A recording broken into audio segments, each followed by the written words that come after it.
My name is Mike Adams. I'm a senior product marketing manager at VMware, part of the vSphere product team. And in July of this year, I had the privilege of launching 4.1, which engineers and other folks at VMware worked really hard on for 6 to 9 months. And I think the fruits of our labor are pretty evident, so I wanted to walk through those with you today.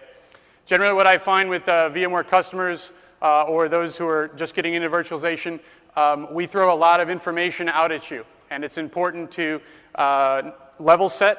It's also important to understand all the different features that you can leverage in your business, and as a VI admin or as a partner, what you can really expect from this particular release. One of the other things I found is this is anything but a dot release. You look at 4.1, you think, okay, well, maybe a few new bells and whistles we can try. There's actually over 150 new features and enhancements that are part of this release.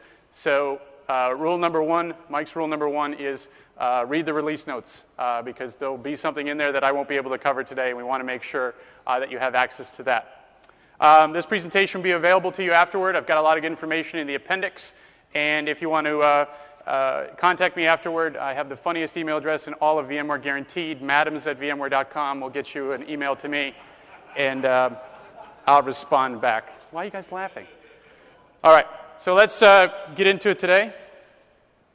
Disclaimer. Disclaimed. Okay. We're actually in a good spot because everything's available today.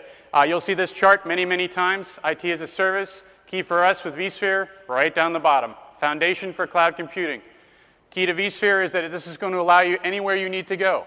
Anybody who's looking at cloud computing, if you're going to go down this path, the first stop is going to be vSphere, evolving the rest of your architecture, getting higher percentages of virtualization, and then that will allow you to open up to things like desktop virtualization, allow you to open up to Site Recovery Manager, and any other offerings that we have around email, around Java application development. All those new capabilities rest or are set in motion on top of having this very, very robust platform. And if you're not familiar with some of the terms that you see up there, some of those are new. You'll see some new functions come out this week. The new vCloud Director product will come out this week. We'll talk a lot about these functions, and you'll see this in many, many presentations and get a lot more detail than I'm going to provide right now. The other component to this cloud-based computing characteristic is obviously what we think is cloud computing, around being able to leverage pools, on-demand, self-service. But there are key attributes that make up cloud computing. And really, they are the three major benefits of vSphere around efficiency with utilization automation, the agility with control, and then kind of what I call the Switzerland approach, which is the open standards that we use in order to not only leverage what you already have, but also certify new devices and new pieces that come online over time. And so if you map vSphere over the top of this, what you find is vSphere provides many of the characteristics to cloud computing. Now, there will be other technologies from VMware that enhance this further, and you see that the star isn't around self-service because we have technologies today like Lab Manager, Lifecycle, the vCloud Director product, all these other pieces that are designed to do self-service, but the groundwork underneath that is very, very important. So pooling of the big four resources, CPU, memory, storage, and network, the zero-touch infrastructure around provisioning and responding adequately to different things that happen in the environment. We're going to talk about that specifically related to storage and network today, so that storage and network becomes more intricate to what you're doing, and you get better leverage over that. We'll talk about control in the middle, around how we get better management efficiencies and how we're able to scale more with the new vCenter server being a 64-bit app. And then we'll get a little bit into the open and interoperable, and as well as leverage. It's kind of, again, our hallmark, being able to support some of these new devices. And you'll see some new API structures that we have in order to get better performance and reduced overhead. And I'll talk more about that. Here's our lineup, 4.1 in great detail, a little bit on terminology. I want to get into a little bit around packaging and development of or how you consume the product. One of the things I found, and I went to Network Interop this year, is I spent half my time at that show explaining technology, and then I spent the other side explaining how do I get it? What are the packages? What's the best methodology for me to purchase vSphere or just to consume it? Because I think sometimes we've offered kind of the world to everybody, and we haven't done a great enough job of explaining exactly what are the pieces that I need for my business. So I want to make sure everybody is crystal clear on that as well. So here are the terminology changes with 4.1. I always think this is a good level set, even if you've been an experienced user for some period of time. In terms of the offerings that we had, the first column on the left and the one in the center, we've really rationalized around delivering vSphere to customers in two formats. One is an edition, which many of you use today if you're a mid-size or enterprise customer. Even some of the SMBs use this. You use a license that we have anywhere from our standard offering up to Enterprise Plus. You buy that on a per-proc basis, and then you use it with a vCenter server install or a new purchase of vCenter server. Okay, that's an edition, right? Because you buy those things a la carte, and you can grow as necessary. And there are some changes to the editions that I want to make sure everybody's aware of, specifically when we're talking about the new features. In the middle are what I call vSphere kits. These are all-in-one packages that we offer for vSphere. They allow you to get not only management, but also the per-server software that you need. So in the kit, you usually get licensed for some number of procs. We have acceleration kits. We have the Robo kits. We also have Essentials and Essentials Plus, which are designed for the SMB. The ones that you see labeled there in Robo, if you're a mid-size or enterprise customer and you've got a remote office and you want to create a pocket for virtualization, we have an offering to do that. That's what that Essentials Robo and Essentials Plus Robo is. So the design point is that you would have 3 servers with 2 procs each at that remote site. And instead of just having an island of virtualization like you would have with the normal Essentials, you'd actually be able to connect that back to another vCenter server for centralized management rather than just managing that individual pocket. So keep that in mind, and we can discuss more about that if you need to do that. Column all the way to the right, just small naming convention change. vMotion goes from the big V to the small v. Doesn't affect anything that you buy, but it does affect things that you read. So tech docs, web pages, storage vMotion and vMotion will have that small v. It's across the board, just about everywhere. One of the things I do think it represents for VMware is we do think all live migration technologies are not created equal. You're going to see here how we've improved vMotion with 4.1 in terms of scale and performance. But we think that this is a key technology for us. And one of the things that helps us understand that is actually over 80% of the customer base today with VMware uses vMotion. So it's a staple technology for the environment. The other piece becomes very, very important too. So bullets 3 and 4 in that right column underneath Other. ESXi. So ESXi prior to July 13th of this year was talked about in 2 contexts. Number 1, a free download from VMware.com. You go in the products, it said ESXi, try it for free, and it provided single server virtualization. Right? I couldn't connect it to anything else, but I could virtualize a single server. And if I wanted to do that a couple of times, that was fine, and I could use the client to interface with each one individually.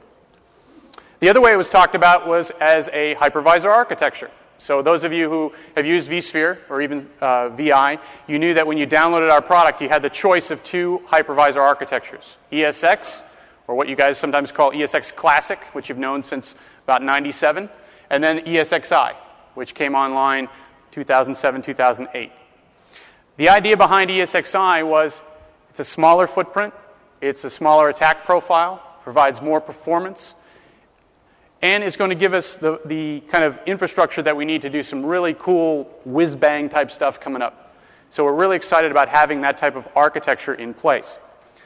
Now, what we've done to really bring out why this name change needed to occur is the fact that we're telling everybody, as of the 4.1 release, this is the last time we're going to offer you that choice. So the next time we come to you with a release of vSphere, you will only have the choice of ESXi hypervisor architecture. Okay, for all the reasons that I mentioned. All right? Now, if any of you are sweating bullets over that right now, keep in mind that your support contract with 4.1 allows you to go 7 years. So I would imagine that at 7 years point, you'll be able to upgrade to other pieces. But it's not like we're trying to put anybody in a corner and say, thou shalt upgrade to ESXi right now.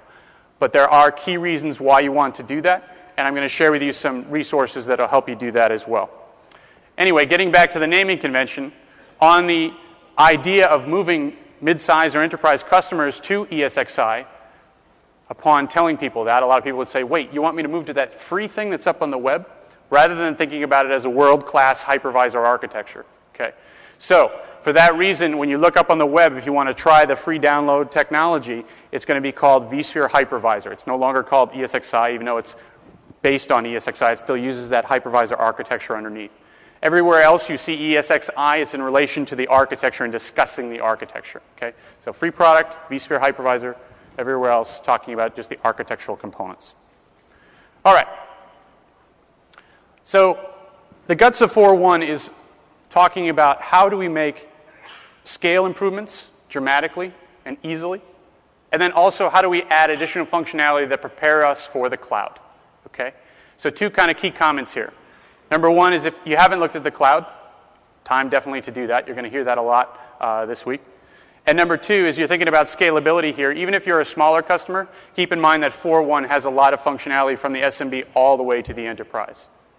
But one of the components here as you get into cloud is you need to be able to offer larger infrastructures and make sure that your maximum capabilities are beyond what folks are doing today. And you'll see that. We'll talk more about cloud. We'll also talk a little bit more about the ESXi architecture. So in terms of scale itself, the term cloud scale basically comes from being able to support these very large workloads. Okay? And these are just some of the numbers. I'll get to the chart in just a second. But these are some of the improvements that we made even from 4.0 to 4.1.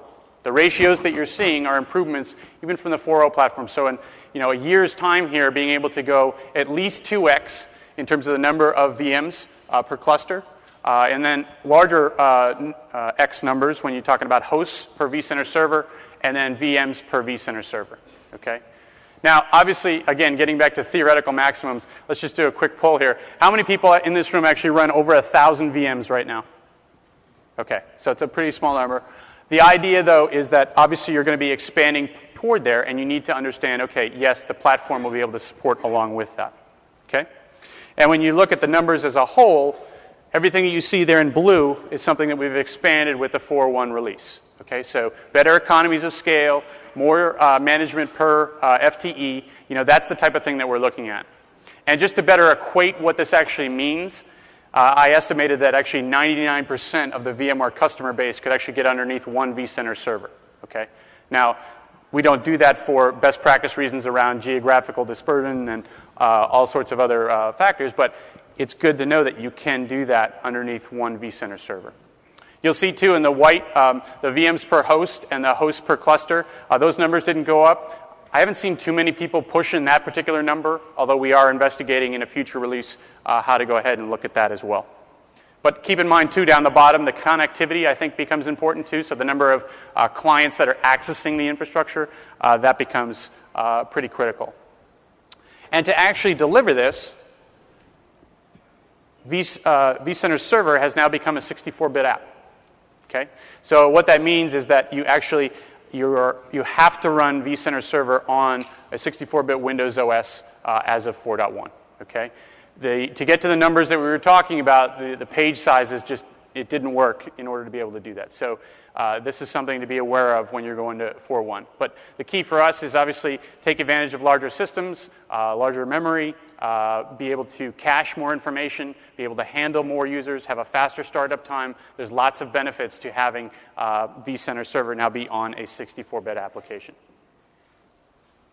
As far as that's concerned as well, just some further notes around here. I mentioned a lot of these, but it is faster time to market, definitely in testing 64-bit versus testing both. But also, in addition to that, vCenter Server is now officially supported as a VM, so you can run it as a VM, which many of you I know have done in the past for a long time. It works just fine. And now you can go ahead and do that, and it is a best practice for the deployment of 4.1. All right. As I get through material, we've got a lot to cover, so I'm going to try to make room for questions at the end. But let's hold some of the questions unless it's really pertinent to what we're discussing. Okay, so let's talk about 4.1.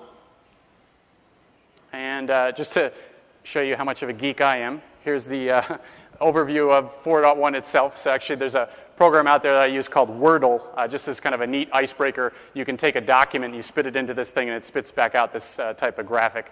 And it shows you whatever is in the document most often, the word becomes larger. So basically this encapsulates all of 4.1.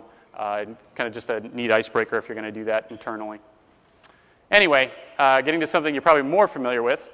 Here's the chart around what's new in 4.1. What I've done is in each of the Lego lock pieces, sometimes in the past we've used it to discuss partner ecosystem, but in this case what I've done is I put the new heavyweight features into each one of the 6 boxes, and then also the green box on top talking about management services. Okay? To further delineate and help you kind of whittle through here, The pieces that are in bold and underlined, those are what I call the big five. So memory compression, the 2 I/O controls you see on the bottom, the vMotion enhancement, and then the scale that we already talked about. So those were the big five that were really highlighted. We also made some good noise around array integration, and I'll share that with you as well. As we go through today, I'll go through each one of these in pretty good detail. The one that I won't be touching, AD host integration. So up in the middle was security. For the first time, we're now going to allow AD to have integration to an individual ESX or ESXi host rather than at the higher vCenter server layer. So this is going to allow you to give granular permissions down to that host. And a lot of users that I've talked to in the briefing center are pretty excited about that. So keep that in mind. Also embedded in there, it's not written, but the vShield zones, that's part of vSphere, provides logical trust domains between groups of VMs. That will be the same vShield zones that was offered with 4.0. And then at some point this year, toward the end of the year, we'll go ahead, actually before the end of the year, we'll offer an updated version of vShield zones that you can go ahead and get and utilize with the infrastructure platform. Up the top, vCenter Server. So 2 pieces that I won't really get into much. Update Manager enhancements. There's a new pre-flight checklist to check out a patch and what it'll do to your environment. There's a patch recall capability that will recall patches en masse. And there's also a new third-party delivery methodology. So you can actually deliver third-party patches if need be. So for example, I just happen to know this one from the example that we were provided, EMC PowerPath. You could give out patches to PowerPath through Update Manager. And the last one under there, Virtual Serial Port Concentrator. You may see this as labeled VSPC in a couple of spots. This is for access of and management through the serial ports. A lot of people use serial port management for physical hosts. And now what we can do is we can access the virtual serial port of the vSphere host, and we can either aggregate that for a concentration to a third-party tool, or you can concentrate through the third-party virtual serial port concentrator that we, or excuse me, through our virtual serial port concentrator that we offer. So generally, that seems to be a big deal for Linux environments or places that have low bandwidth connections. That seems to have drawn a lot of interest as well. And I'll show you where each one of these fits into the additions so you can know what's coming as you do your pull of the code itself. Okay, a couple of comments on ESXi. You're going to get a full dose of this week, and we're going to talk to you about this until we're blue in the face. So as I mentioned before, the push is on to transition folks from ESX to ESXi. We have the best practice to deploy 4.1 on ESXi. And for the first time, you will see in the release notes the definitive statement that says 4.1 is the last chance you'll have for ESX or ESXi, because as of the next major release, it will only be the ESXi hypervisor architecture. Again, remember, 7 years of support on top of 4.1, so even if you went with ESX today, you'd be able to use that for some period of time.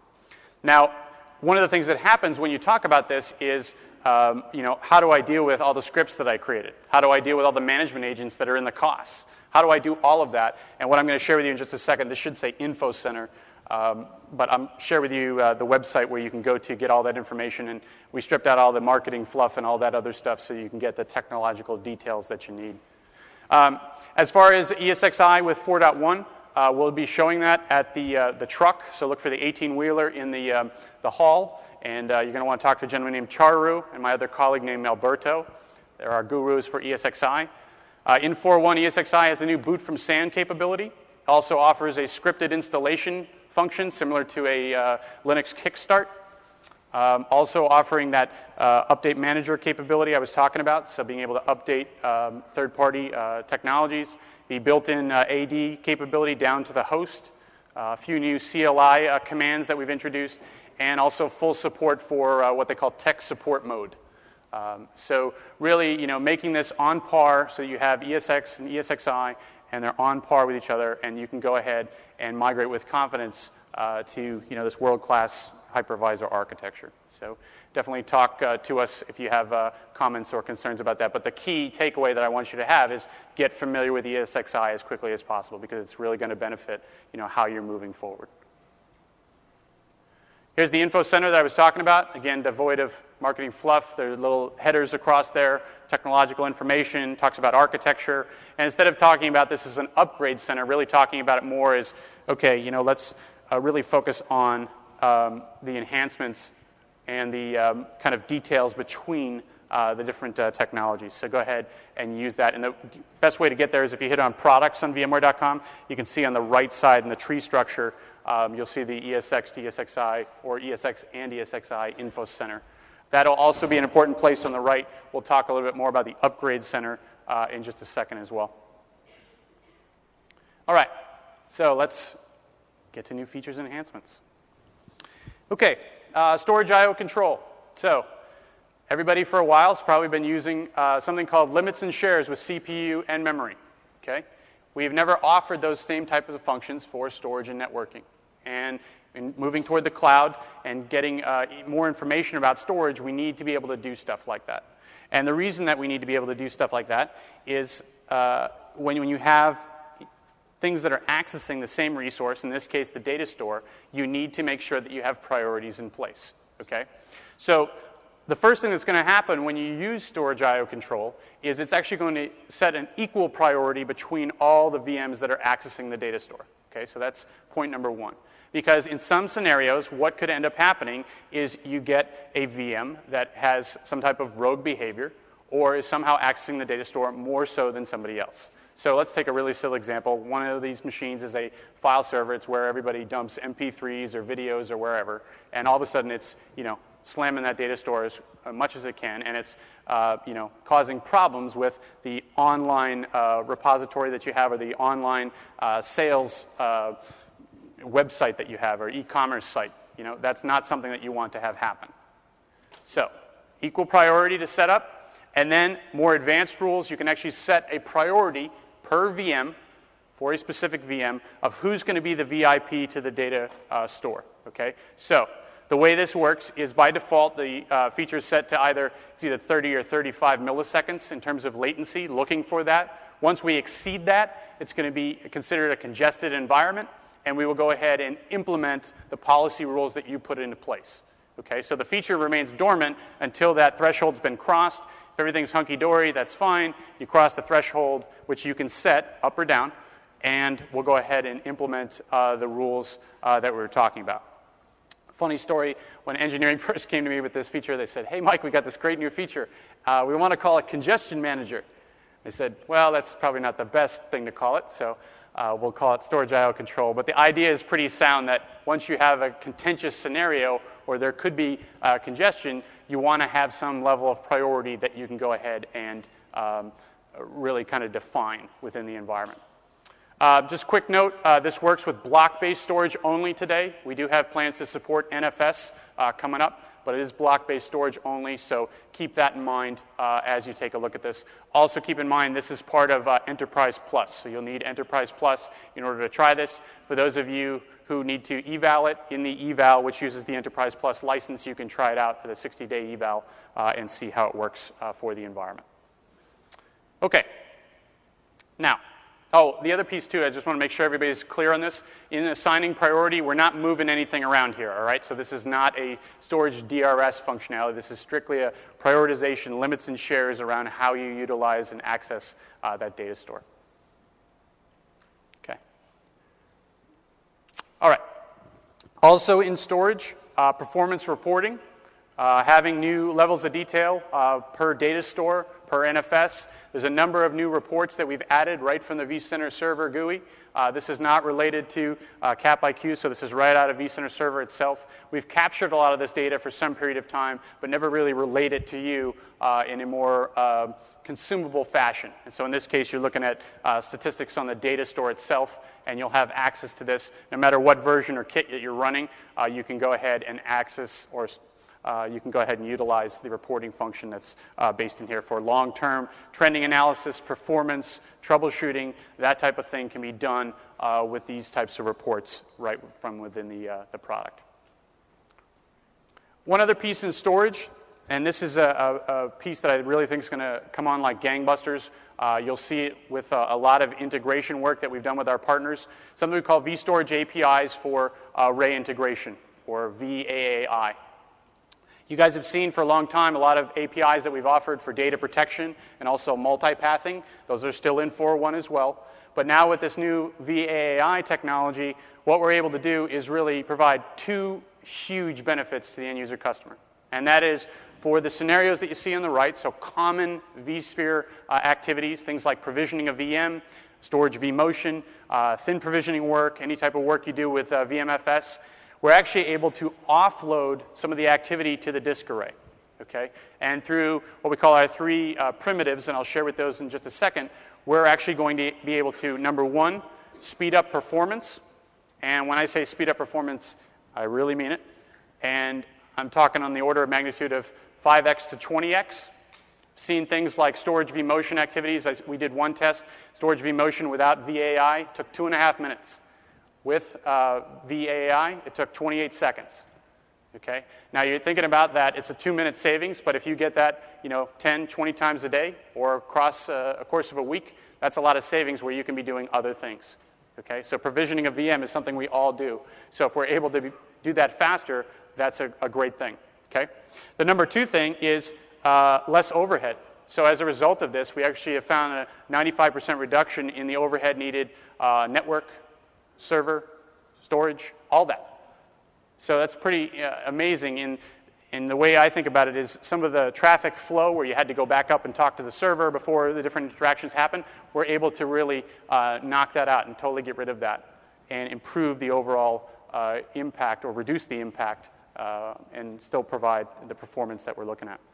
These were the folks that had signed up with us, and they'll be making their own announcements. Some of them already did, but you'll actually see on the show floor as well some of the detailed demos that the folks have. I did a webcast with Dell EqualLogic maybe a week or 2 weeks ago, and they were talking about a 75% improvement in terms of performance with their a customer and a SAP environment. So pretty interesting stuff that we're able to offer. The other piece, too, is here are the three primitives in the kind of top there you see using things like full copy, block zeroing, and hardware-assisted locking. So, the whole idea here is that you're able to offload specific functions to the array. We also can do things like let the array do its thing and go off and do something else while a certain activity is happening on that array. Okay, so don't have to wait and pause to make sure that something has happened, and we coordinate all that activity together. The key for me as well when I look at this is when you use 4.1, you'll use it with a supported disk array, and that disk array just needs to have the updated firmware that's supported with the API structure. And once you have that in place, vSphere will automatically understand that, hey, we've got an array here that supports this, and then offload that to the array itself. You can go ahead and turn it off, but if it sees an array that it wants to use, I would imagine that everybody in this room would definitely like better performance and less impact. So definitely a killer feature. The way I think about this, too, is I remember when we launched 4.0.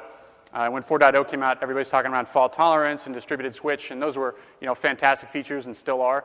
But vShield zones came on like gangbusters after that point. I think this is going to be a similar effect with VAAI because I think it's going to provide a lot of value to a lot of folks.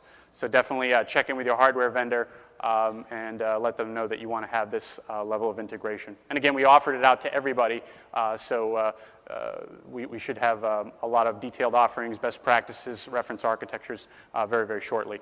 Again, too, this is block-based storage. We'll look into other capabilities a little bit longer term. All right. So we talked about storage. Let's talk a little about network. So on the network side, something similar to storage I/O control, network I/O control. Sometimes you'll see these written as NIOC or SIOC, if you ever see that in some of the detail. Same ideas, pretty much occurring here. And what you're going to have is you're going to have the outbound traffic coming out of the vSphere host will now have the ability to, number one, equalize priority, and then also define those advanced priorities as I was talking about before. In the case of network I/O control, though, you're not doing this on a per VM basis. You're doing it on a flow type basis. Okay? So in the network setup, most of you are probably familiar, we've got a couple of different flow types. We've got iSCSI, fault tolerance, vMotion, NFS, and I think there are two others that we have. So what you're going to do here is, like you see in the picture, you'll go ahead and define which flow type will go ahead and have the VIP access given a contentious scenario. Okay, so in this case, I used a thinking person solution, and I said, okay, availability is a key concern, or live migration, vMotion is going to get the resource should anything happen within the environment. Now, one of the keys here as well is with 10 gigabit Ethernet, you obviously have a faster pipe, but if you only have 2 pipes coming out of the back of the host, I don't care who you are, you can only stick so much liquid through a straw, right? So you got to provide priorities that allow you to understand what's going to happen when contentious scenarios happen. How many here are investigating or using 10 gig? Okay, good. That's about what we saw from the first session as well. Just a couple of other notes here. Inbound traffic, we already have some tools that do that today, some traffic shaping and other capabilities. As well as on the outbound, you can also team this up with load-based NIC teaming, which is also new within 4.1. So the I/O control in combination with the load-based NIC teaming should really help you from a network flow perspective and what's going on. The other pieces you see there, this has to be used with the distributed switch. So you have to use this function. It will not work with the legacy switch, and therefore it's going to be inside the Enterprise Plus offering. All right. Memory compression. So we're going to talk a little bit about this, and I'll show you a quick demonstration of this. And each one of the features that I've shown you before we have in the demo lab down the floor. So memory compression across all versions and kits. The idea is this is furthering what we believe is a key differentiator for VMware. Memory overcommit technology, right? Being able to over-allocate memory into the environment. And a lot of our competitors didn't even offer it until very, very recently, and we've got definitely a leg up on folks in what we're doing here. When we encounter a contentious scenario for memory, we use 2 different ways of trying to alleviate that. Number 1, transparent page sharing, and then if that doesn't work, we use a concept called ballooning. And then after that, it's basically the dreaded swap where we know that performance falls basically down the hopper and you're kind of stuck where you're at that point. So in order to help safeguard against that and help you use memory overcommit with even more confidence, between ballooning and swap, we're actually going to insert something we call memory compression. And what this will do is you'll set up a piece of the physical host, part of its memory, as kind of a side cache file or an area that you'll devote to this process. And then what we'll do is we'll look for least access pages within the virtual machine memory allocation, and then go ahead and move those off to this basically cache file or file that you've created on that physical host. And therefore what it will do is it will reclaim performance for those VMs that are using that memory allocation. And what we've seen is that instead of basically performance falling completely off the floor, you're able to reclaim anywhere from 20 to 30%. And even in more dramatic environments, I've seen upwards of 50+% reclaim of performance. So it's not getting it back to 100%, but it's making sure that you have an acceptable baseline of performance that you're always going to have within the environment. Okay, so you can use memory overcommit with confidence that even if you make a mistake, the platform is going to be there to back you up. So let's go ahead and take a quick look at this. So if I just transition real quick. Go down to my demo. Okay, so we have this on the floor as well. It's about just a quick 2-minute piece. And what you're seeing is here's my setup of the vSphere platform. And down the bottom there, I've got a couple of infrastructure pieces. I've got one host with a VM that's running that's not going to have memory compression, and I've got another one that I'll turn memory compression on. The first thing I'm going to do is I'm going to set up some memory characteristics. I do need to go ahead and set this up and make sure it's in place. And once I have that, what we're going to do is we're going to bring up what I call the happy meter on each of the VMs. So the black screens that you see up top is a first VM on the left, and then there's a VM on the right. And what we're going to do is we're going to allocate memory resource to there, and then what we're going to do is we're going to go ahead and restrict. So basically what we're doing is we're allowing unlimited memory, and then we're going to go back in and limit that up. So you can see here, here we go, starting up the VM on the left, and then going to go ahead and start up the VM on the right. And so, really key for us to go ahead and provide these types of functionality, particularly as you're looking toward the cloud, and as you may be thinking of multi-tenancy, or for many of you, you think about the multiple teams that access that same server. Okay, so here's the happy meters we talked about before, and as we power up and get going and we have the correct memory allocation, everything is basically going to be hunky-dory within both VMs as we're measuring performance. And so the memory allocation here is good, and we're all set to go, and you see green happy face. Okay? But, you know, what happens to the world when you go ahead and change the settings? So I'm going to speed this up a little bit just for time's sake. And we'll go ahead. And you'll see here as we go ahead and change the allocation ratios, the VM on the left is going to start to suffer, whereas the VM on the right is going to maintain a certain level of performance within the environment. And so here we go. Okay, you see me going over to it. You see the allocation there. Speed up. And see it's unlimited. So we're going to go in. Go ahead and change that allocation.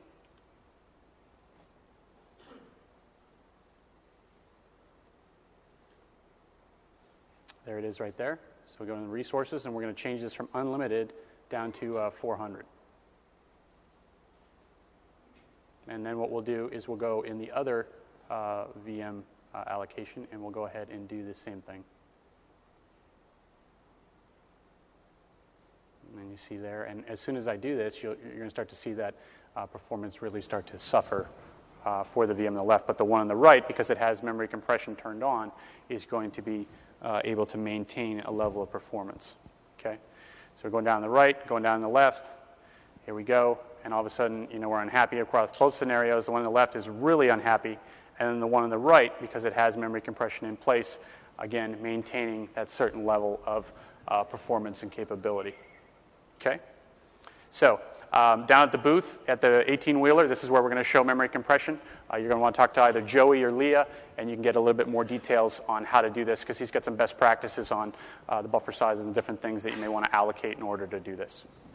But that's memory compression. All right, so let's go back to our presentation. Hopefully that provided some know-how.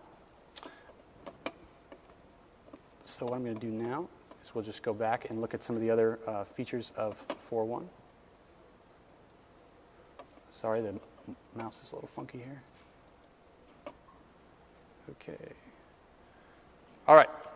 So let's talk about vMotion. So vMotion with 4.1, scale and speed improvements. So again, a 10 gig E environment, the testing that we've done, we saw a 5x improvement in terms of raw speed between the 4.0 and 4.1 vMotions. And then also, now we have a great expansion in a 10 gig E environment. The max movement at the same time, so concurrent vMotion activity between two hosts was 2. You could do 2 vMotions between those hosts. Now you can do 8. Okay? If you're still running in 1 gig E, you'll be able to get up to 4. You should see a performance bump as well. But definitely some changes there, key differentiator for us, as well as there are some changes to the EVC, the enhanced vMotion compatibility functionality. So go ahead and take a look at that as well. But obviously this becomes very, very important, you know, as we're progressing along that journey to the cloud. In addition to that, DRS. How many people use DRS today? How many people use it in a fully automated mode? Okay. How many people use DPM, the power management function? Okay, a little bit smaller. All right, I'll make some comments around that as well.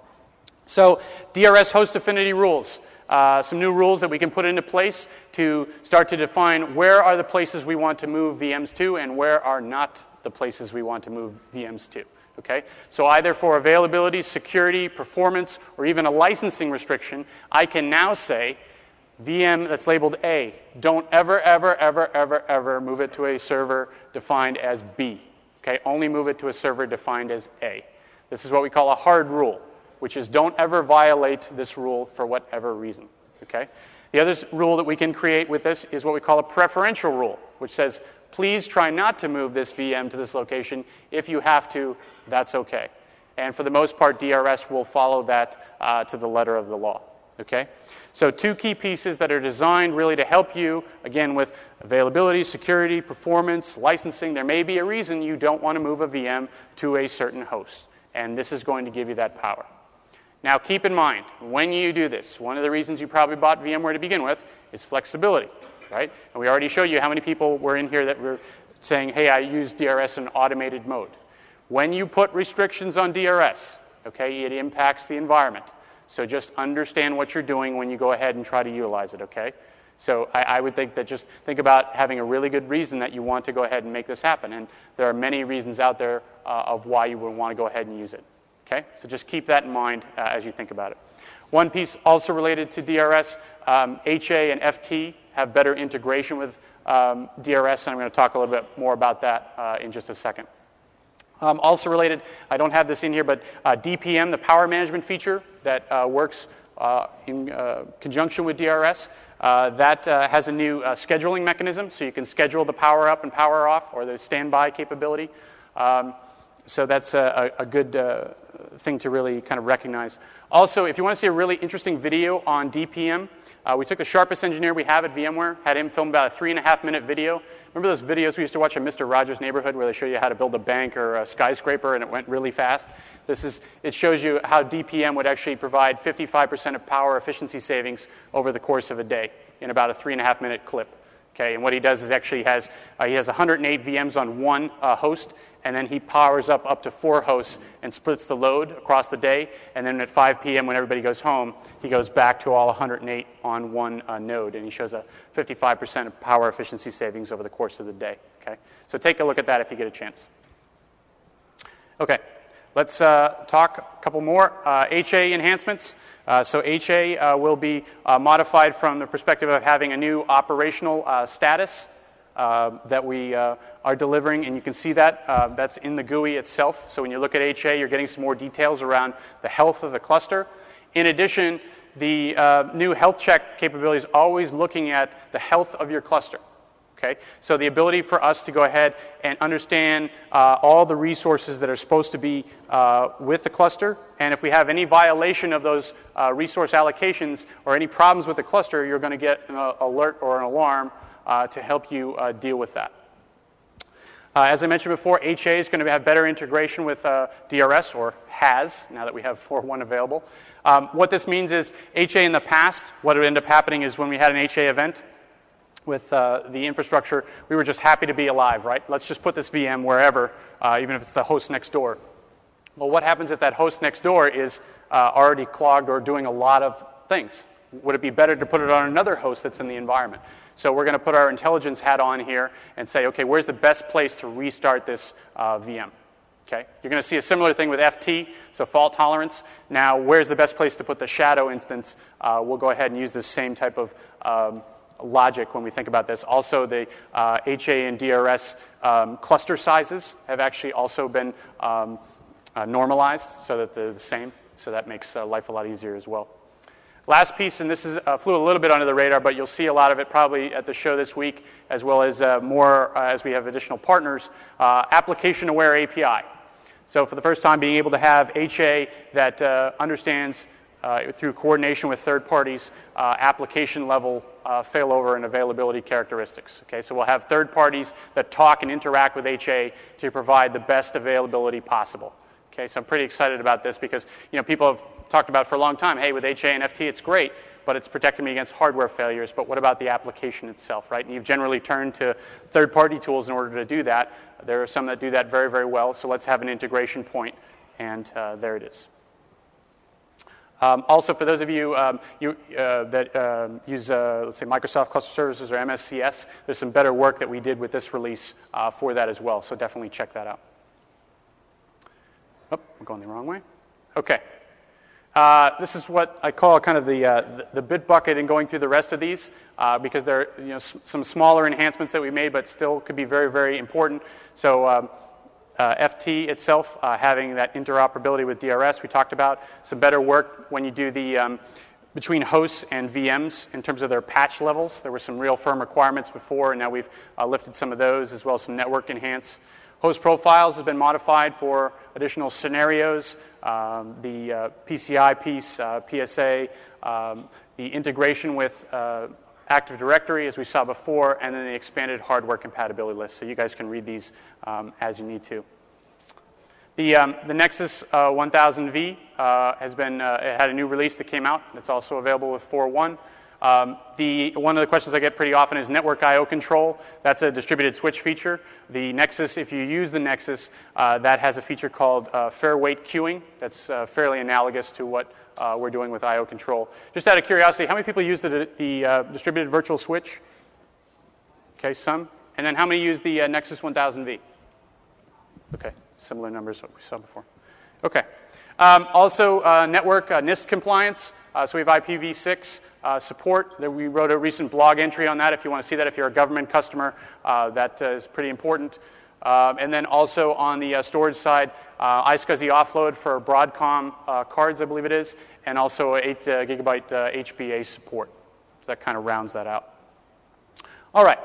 So we talked a lot about features and enhancements. I just wanted to kind of level set here with you guys too. I've included a lot of information in the appendix so you get some further details here. But I tried to really have you understand where we are in terms of positioning with all these different offerings. Okay? So this is what you're looking at here today is how we actually bring the technology to market. You have the free online hypervisor. You have the kits that are the all-in-one solution. And then many of you are probably familiar with the standard all the way up to the Enterprise Plus, kind of a la carte versions of what we delivered. And as I mentioned before, or actually kind of alluded to, vMotion for the first time has actually been dropped down into all the offerings that you see, standard and to the right. And it's also available as part of Essentials Plus. And the reason for that is we find that, again, 80% of the customer base using vMotion, and as an enterprise-based software platform, usually what you do is as functionality becomes very robust and useful, you drop that down the stack to make it available to other folks. Here is the setup around the Essentials and Essentials Plus kits. What these do for our customer base, again, in these kits in the all-in-one, it provides a centralized management and then also the right for 3 servers with up to 2 procs each. So if any of you are out there and you're never going to go beyond 3 hosts and you can get anywhere from 20 to 30 VMs, this might be a good place to go ahead and leverage. For those of you who have remote offices that don't need centralized management, that could be another spot to leverage. And then for those of you who need that centralized management, you also have the robo version of these that take it to the next degree by allowing that centralized management. But you can see there, I get thin provisioning, I get the update manager capabilities as well as the server-based software right from this particular kit. You can also see that in Essentials Plus, if I'm concerned in SMB or in a robo of backup, HA, and also the live migration vMotion, I can get that as well as part of that. Here's something you're probably more familiar with for those of you who've been using our products for quite some time. Here's the setup from Standard to Enterprise Plus. And what I've done here is really color-coded so you can see what's new. Okay, so vMotion across the board now. Then you're going to add the serial port concentrator starting at advanced and higher. Then there's that VAAI function, the array integration. So those of you who use Enterprise and Enterprise Plus, there's probably 70+% of you in here use Enterprise. So you'll have access to that new VAAI technology. And then if you want the storage or network I/O control, you'll need to go ahead and utilize the Enterprise Plus offering up the top in addition to getting the distributed switch and the host profiles. One note on host profiles, I would definitely recommend that you get as familiar with host profiles as possible because the way we look at the architecture, having that becomes a critical component to providing a level set amongst all vSphere hosts, right? Because host profiles, what it does is it really does 2 things for you. Number 1, help you roll out hosts more quickly. And then number 2, do a compliance check of all your hosts so you make sure your environment is as risk averse as possible. And then also, you make sure you can make any changes as necessary. So keep that in mind as you're looking at this. Also, the Enterprise Plus, if you're not familiar with this, you can create up to an 8-way vCPU machine. So that becomes pretty important as you get into larger application sizes. So some of you may be saying, there's no way my app can take advantage of an 8-way CPU. But the idea here is that you're going to have more apps that do this. So keep that in mind. It also, I've seen in several customer instances with Enterprise Plus, the ability to now get consolidation ratios that are pretty astronomical. So even in production, you're talking 20, 30, 40 to 1, particularly if you go down a platform or chipset like Nehalem, easy, not a problem. And I've seen this routinely as customers continue to investigate. So lower cost per VM, lower cost per host, all that, you're going to have that opportunity with Enterprise Plus. Okay. Just quickly, things to just be aware of, because I want to make sure that everybody's just aware of stuff that we're offering right now, just in case you want to have these discussions. So number one, if you're an enterprise, if you're looking at Enterprise Plus and you make a new purchase of that between now and the end of the year, you will get seats for View, 50 seats for View, and also Capacity IQ, our tool that uses basically infrastructure to understand, okay, how much CPU, network, memory are you using, and then help you do what-if analysis. So has anybody ever said, okay, I've allocated too much VM to this particular user, and I want to get some of that resource back because they can actually run on one vCPU versus two vCPUs? Capacity IQ can do that. Okay? It can also help you with things like somebody hasn't accessed this VM in 30 days and they were beating down my door to get it, and you can tell them, hey, if you don't go look at this tomorrow, I'm going to pull it back. So Capacity IQ becomes very important, particularly for those of you who are involved in ITIL disciplines. That's pretty important as well. So if you buy a new Enterprise Plus between now and the end of the year, you'll get extra seats of View, assuming you're a View customer already, and Capacity IQ. You can also, if you purchase any of the versions of vSphere this year till the end of the year, you'll get Capacity IQ for 15 VMs. Very recently, we changed the metric for our management products. They're now licensed on a per VM process. And actually, that aligns very well with a lot of the users that I've seen lately, which people are starting to use per VM as a metric. You know, how many VMs are going to be this year? And they manage to an object rather than to a overall capacity or CPU basis. So any of the purchases there will get you Cap IQ. And then the last piece, I think, very relevant to folks in this room, if you want to upgrade from Enterprise to Enterprise Plus, we have the ability to do that, and you'll get a break on the price here, upwards of 38% in being able to move from Enterprise to Enterprise Plus. And again, remember the reasons that you're going to want to do this, right? It's going to be I/O controls, storage and network. It's going to be host profiles, the distributed switch, and the capability for 8-way vCPU. One other one that's also thrown in there. Anybody a Lab Manager 4 customer? 4.0?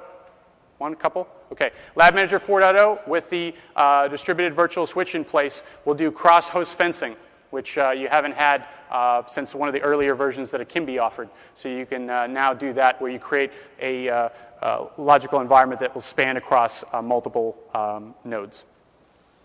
Okay, so thanks for being with me there. They don't let me back in the building if I don't mention the promos. But the key for you guys in resources, number one, here's the upgrade center for vSphere. Allow you to go from 3 to 4 or from 4.0 to 4.1. Again, devoid of all the marketing fluff. And you can see it's in the right-hand tree structure on how to get there if you need to go to the upgrade center. And what I've done for you over course of time is I've collected all the links that you could possibly want in order to get more information. So you want SMB information, you want upgrade information, you want support center. We'll give all of that to you. I also put in, there's a brand new global pricing page that we just put in for vSphere. If you click on pricing for vSphere, if any of your bean counters want to get involved in that, you actually tell it where you're from, and it will go ahead and give you the right price list. Okay. SLES for VMware, there's going to be sessions on this. You can now get SLES for VMware as part of the distribution of our technology. So there's going to be plenty of sessions on that in the booth and elsewhere, so be on the lookout for that.